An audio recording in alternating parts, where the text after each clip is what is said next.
అలాగే మేజర్ ఇంకోటి పాము పాము కాటేసినప్పుడు లేదంటే తేలు కుట్టినప్పుడు ఈ టైంలో త్వరగా మనకి పాయిజన్ ఎక్కిపోతుంది. సో ఈ టైంలో హాస్పిటల్కి తీసుకెళ్ళక ముందు ఏమేం చేయాలి సార్?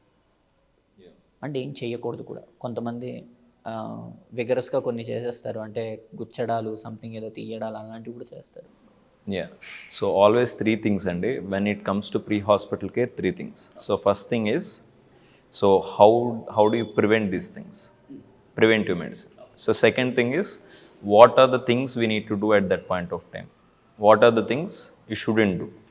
ఓకే, ఇప్పుడు స్నేక్ బైట్ అని అన్నారు. సో యూజువల్లీ మీకు తెలిసే ఉంటుంది, ఎక్కడైతే మనకి గ్రాస్ ఎక్కువ ఉండే, అంటే ఇప్పుడు కొంచెం ఫారెస్ట్ అడవి సినారియోస్ ఉన్న దగ్గర మనకి పాములు ఎక్కువ ఉంటాయి. ఎక్కడైతే మనకి ఎలకలు ఎక్కువ ఉన్నాయో, because they are food.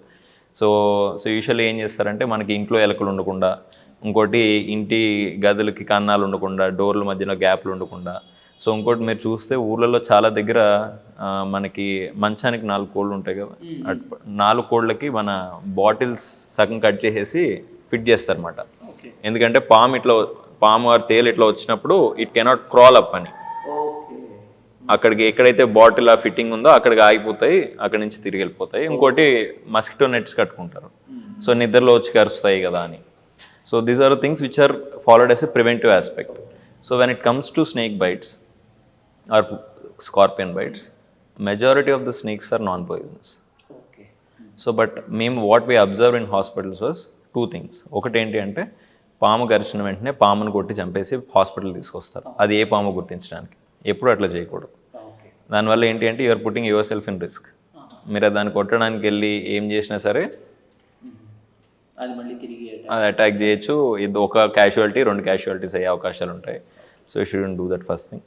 So second thing ఏంటి అంటే, so as I told, not all snakes are poisonous, very limited snakes are poisonous. అంటే హార్డ్లీ ఇప్పుడు మన దగ్గర ఒక 20 రకాలు 30 రకాలు ఉంటే దాంట్లో 4 రకాలే పాయిజనస్ మనకి. దానికి యాంటీ స్నేక్ వెనమ్స్ ఉంటాయి. సో ఇప్పుడు మనం అయితే ఎప్పుడైతే పాము గరిచిందో చాలామంది ఏం చేస్తారంటే, ఇప్పుడు కాలు మీద గరిచింది అనుకోండి, కాలు పైన గట్టిగా గుడ్డ పెట్టి కట్టేస్తారు. సో చేయి పైన కడితే చేయి పైన గుడ్డ పెట్టి కట్టేస్తారు. సో ఇట్లాంటివి చేయడం వల్ల ఏమవుతుందంటే, నార్మల్గా, so for example let's assume that if the snake is not poisonous. So మీరు చేయి కట్టారు, అరగంట 40 నిమిషాలకి చేతికి రక్త సరఫరా ఉండదు. ఏమవుతుంది అప్పుడు? చేయి చచ్చి పడిపోతుంది. సో అప్పుడు హాస్పిటల్కి వచ్చిన దాని తర్వాత ఇది మీకు ఇక్కడికి బ్లడ్ సప్లై లేదు, there is no vascularity, so cell death అయిపోయింది అంటే, then there are chances that your limb is amputated. So your intention is good, you want to help the patient, but because you don't know what exactly to do, you are causing harm to the patient. So usually మనకు అందరూ అనుకుంటారు పాము గరిస్తే రక్తం blood ద్వారా వెళ్తుందని. Blood ద్వారా వెళ్ళదు usually. Lymphatics అంటారు. Lymphatics is the one which transmits your poison. Lymphatics అంటే మనకి కొవ్వు పదార్థాలు లాంటివి. సో దాని ద్వారా పాయిజన్ వెళ్తుంది. సో అందుకే మనం ఏం చేస్తామంటే, ఎప్పుడైనా పాము గరిచిన వెంటనే first thing to do is like, don't let the patient panic. So మీరు ప్యానిక్ అయ్యే కొద్దీ you're improving your circulation access and everything. So మీ సర్క్యులేషన్ ఫాస్ట్ అవుతూ ఉంటుంది, మీ బ్లడ్ ప్రెషర్ పెరిగే అవకాశం ఉంటుంది, అంటే you will be sweating a lot. ఒకసారి కొంతమంది అలా స్వెటింగ్ అయినప్పుడు దానివల్ల కళ్ళు తిరిగి పడిపోయే అవకాశం ఉంది. ఇలాంటివన్నీ ఉంటాయి. సో సెకండ్ థింగ్, అలా ప్యానిక్ అనియకుండా. సెకండ్ థింగ్ ఏంటి అంటే, ఎక్కడైతే కరిచారో దాన్ని వెళ్ళి కడగద్దు. యా. సో ఇప్పుడు పాము కరిచిన తర్వాత, ఇప్పుడు కడిగాను నేను, చేతులకి ఇక్కడ కరిచింది, కడిగిన దాని తర్వాత ఈ చేతుల్లో కడుక్కుని, సో ఇప్పుడు ఈ చేతులు కడుక్కున్నాను నేను. సో ఇప్పుడు అది పాయిజనస్ అయితే ఇక్కడ సో అంటిన దాని తర్వాత నేను ఇట్లా చేతులు తుడుచుకున్నాను, కళ్ళు తుడుచుకున్నాను. So there is some spillage chances. So అట్లా కాకుండా, so you should never wash the wound for snake bite. And third thing is never strangulate. So మనం గుడ్డలు లాంటివి అట్లాంటివి ఏం కట్టకుండా, సో జస్ట్ ఏం చేయాలంటే, don't move the limb. Okay, limb ఎక్కడ కరిచిందో దాన్ని మూవ్ చేయకుండా. అంటే యూజువల్లీ చాలామంది ఇట్లా విదిపేయడాలు, కాలు ఇట్లా చేయడాలు, రబ్ చేసేయడాలు, ఇలాంటివన్నీ చేస్తారు. అవి ఏం చేయొద్దు. సో జస్ట్ ఆయన ఒకవేళ స్పృహలో ఉంటే పర్లేదు, స్పృహలో లేకపోతే మళ్ళీ సేమ్ స్టార్టింగ్ విత్, సో మళ్ళీ అదే స్ట్రాటజీలో, if the patient is suddenly, he's unresponsive or he's lying down అంటే, put him on recovery position again.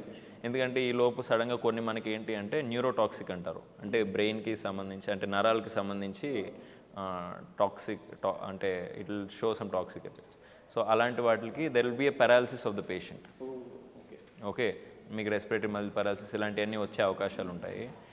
సడన్గా వాళ్ళు చేతులు కాళ్ళు లిఫ్ట్ చేయలేరు, ఇలాంటివి అయ్యే జరిగే అవకాశం ఉంది. అప్పుడు దాని గురించి you should always put them in recovery position. So and immediately take them to hospital. So rush to the hospital at the earliest and make sure you are not strangulating the patient's body. ఎక్కడ మీరు కట్లు కట్టద్దు. So usually మనం ఏం చేస్తారంటే ఇప్పుడు మనకి ఎప్పుడైనా కాలు ఇరిగిపోతే మనకి పట్టీ కడతారు తెలుసా? పట్టీ అంటే జస్ట్ ఇట్లా